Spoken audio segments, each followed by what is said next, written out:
We are starting off the morning with generally dry conditions, partly cloudy skies, and it's going to stay that way throughout the day today. Highs are expected in the upper 60s, a high of 68 in Spokane. Partly cloudy through a good portion of the day, though those clouds might be more of a theme going into the afternoon and evening hours. Of course, we've still got about another hour and a half before the sun comes up, but a couple of the big ideas for today. We've got dry and sunny conditions in store today. The changes come quickly, though. Tomorrow, Thursday, showers begin to appear, especially in the morning hours. Coming from the north, overnight freezing temperatures by early next week. That means that by the time we get into Sunday morning and all the way really going through Monday morning, Tuesday morning, we see temperatures in the low 30s. In some cases, we see temperatures in the upper 20s. Monday morning of next week, we'll look at that on the 7-day forecast, possible upper 20s through most of the northwest. Now, people are wondering, we've gotten this question, does this mean that we're going to be seeing a really rough winter? Is this a sign of a bad winter? But not necessarily.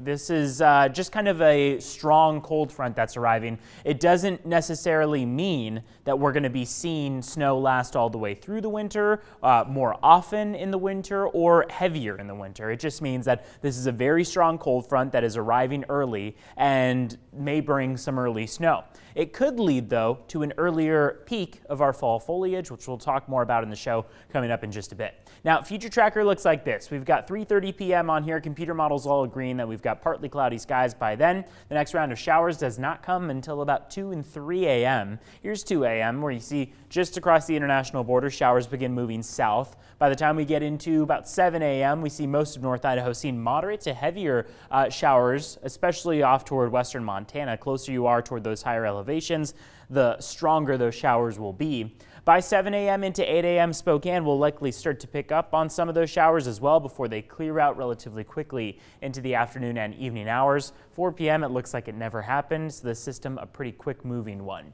By the time we get into Friday morning, we start to see the initial phases of those cooler temperatures on the international border. Some rain-snow mixtures may be popping up, but we'll look at that closer to the weekend and be able to talk about what happens on Saturday and Sunday that could come in the form of some mountain snow, especially over those passes.